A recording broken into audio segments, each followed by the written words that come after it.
all students are expected to write a proposal, but there are very few instances where students are actually taught what should be inside that proposal. And so, as students, what do? We end up guessing or trying to copy what we find online. Hello, everybody, and welcome to SA Sociology Hub. My name is Thandeka Sivanyoni, and in today's video, I want to walk you through the main sections that are actually expected in a research proposal. So, more importantly, what each section is supposed to do. I just want to give you like a brief understanding as to what this means, what is required of you in each section. Because when you understand the purpose of each section, writing your proposal will become a walk in the park. All right, let's get to it. Section 1, an introduction. This section will introduce the topic of your research, and it helps the reader understand what your study is about and why that issue actually matters. So think of it as setting a stage for your research. You're simply explaining the topic and gradually just narrowing down the focus of your study.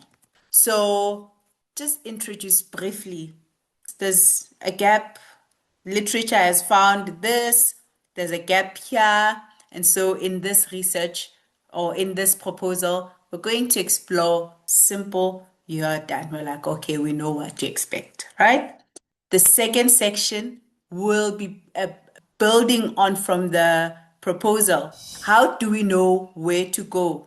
Like your background should tell you, So in the same way, especially in the South African context, kuthiwa indlela ibuzwa kwabaphambili, right? So think of the next section as that, background or literature context. So what happens here is you're giving us a brief background of your study, right? So this is where you show that you are aware of the existing research on your topic. So this is like the history of this topic or this field of study that you want to address, right? So you might briefly discuss what other researchers have found and how the topic has been studied before, because indlela ibuzwa kwabaphambili, right? And the goal here is not to summarize every article that you read. You just need to show us that you understand the conversation that already exists in your field of study, right? So you'll tell us, oh, this is what has been happening. This is what was so-and-so says. You need to reference. Don't come with us. Don't tell us stuff that you got from ChatGPT and there's no references. Okay, guys? You need to reference. So before you even write your proposal, read so that you are aware of just generally what's happening in your field of study, right? And that way it will be easier for you to make an argument. So think of a proposal as you making an argument for the study that you want to make, right? The study that you're about to make, right? So then we'll get to the third section, which is the research problem. So having told us of the background, where are we now and what is the problem? So the research problem explains what issue or challenge your study is focusing on, right? In other words, what exactly is the problem that needs further investigation, right? So you'll talk about factors. So maybe in the background, you've given us a brief background on the fact that we'll use an example of social media, perceptions of body image on social media, right? That is an example that I used in the previous video. So if you haven't watched that video, be sure to check it out because it builds onto this video, right? So body image, tell us body image, where does that stem from? The history of body image, or just the idea of bodies, especially for women, right? The slender you are, the better, or and how in different contexts that is different, because if you're in Africa, then the perception of body image it would be different maybe from Europe. So you're telling us that, right?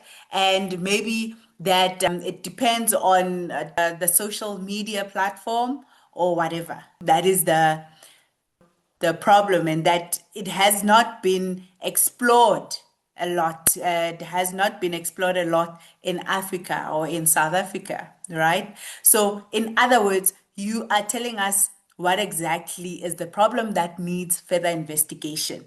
So, your problem would be the perceptions of body image, right, in South Africa, right? So that a strong research proposal clearly defines the problem that the study is trying to understand.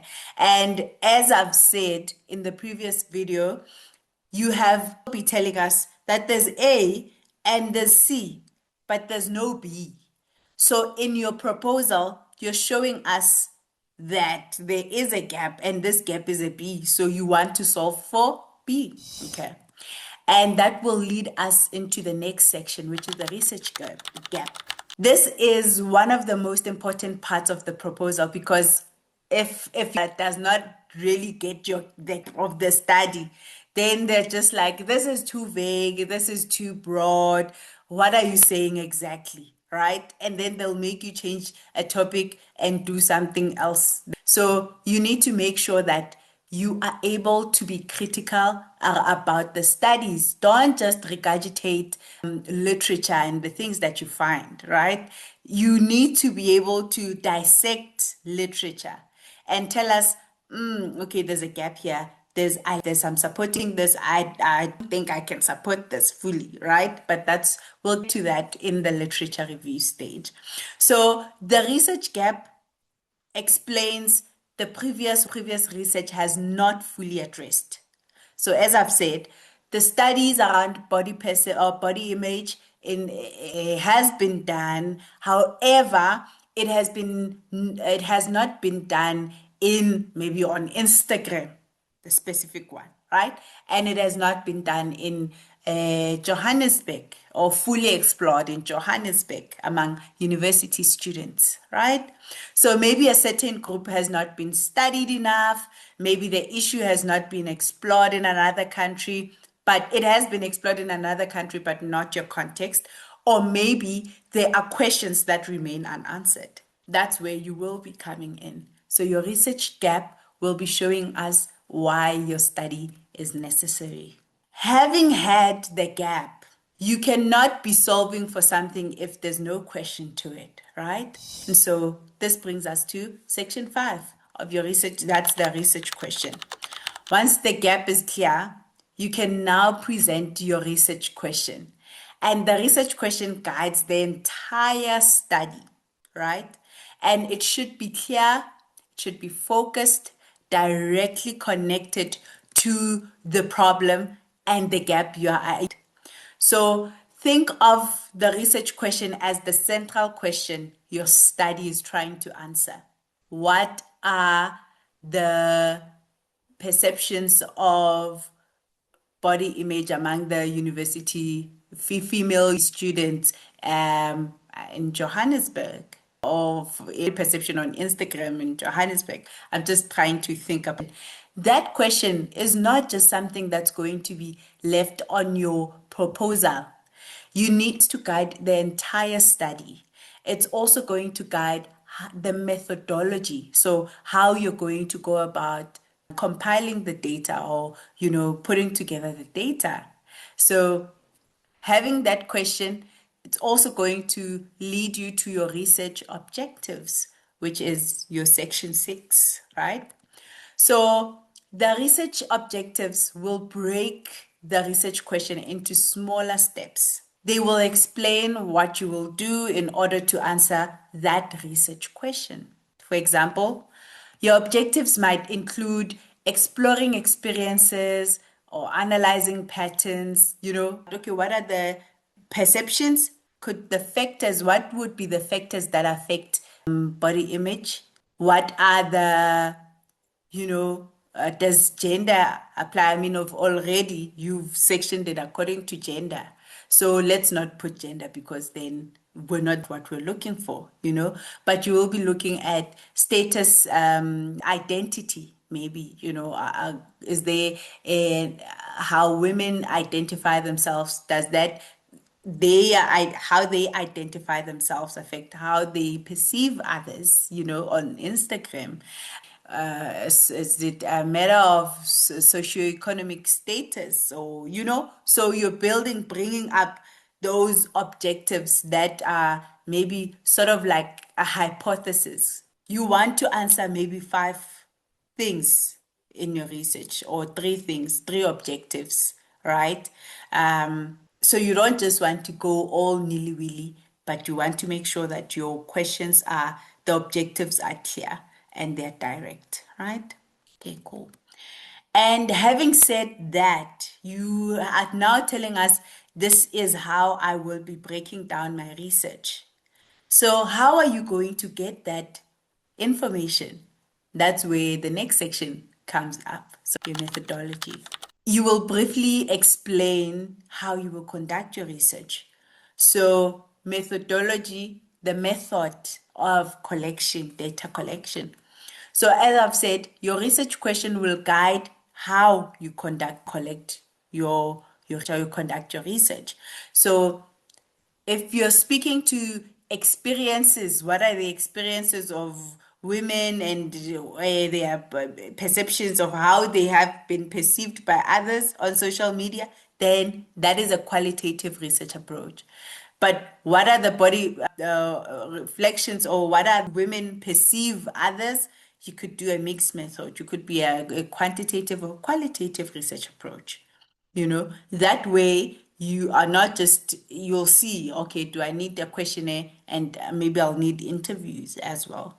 Or no, maybe I can just do questionnaires and give options based off of what I found in my literature review. And then there you are. You are telling us, okay, this is the approach that I will be taking. So here you might explain whether you will use interviews, surveys, case studies, etc. Right? And you don't need to dive deeper into every detail because there's a section for that, right? So you should explain the approach you plan to use and why it makes sense for your study. Okay. Section 8, you'll tell us the scope and limitations. So here you are highlighting that you are aware of the boundaries that will be there in your research. So every research should have boundaries, right? And so the scope and limitations section speaks to or explains what your research will focus on. It also tells us what you will not be focusing on, right? As well as just the challenges that you come across in your research.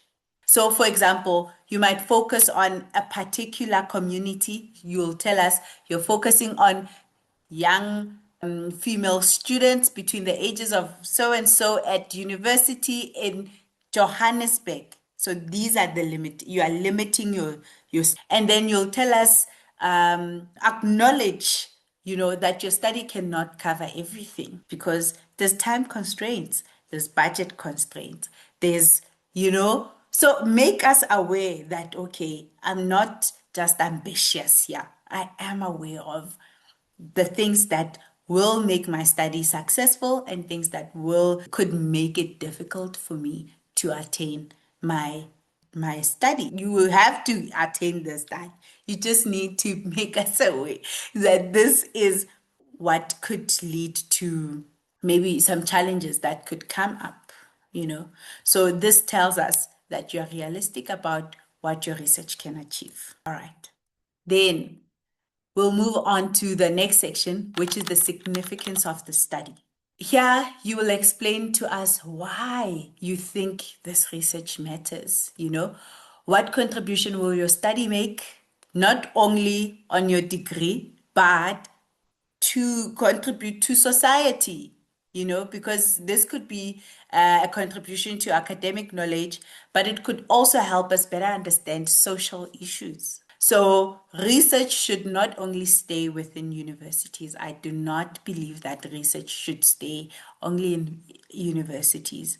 It should allow us to make sense of our world.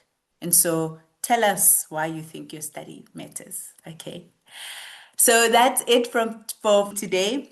But the last part would be the conclusion, where you give us a brief summary of what you spoke about in the previous 9 chapters, right?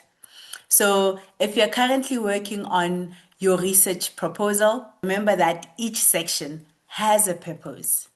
And having a strong proposal is not just about writing a lot of things, right? It's about making sure that those sections connect and build a clear argument. If this video was helpful, please feel free to subscribe, to comment, to share, and to like for more content on research and academic writing. And if you'd like a simple checklist to help you structure your proposal, you can find it in the description below. You're welcome. All right, guys, thank you so much for your time. See you in the next video. Bye.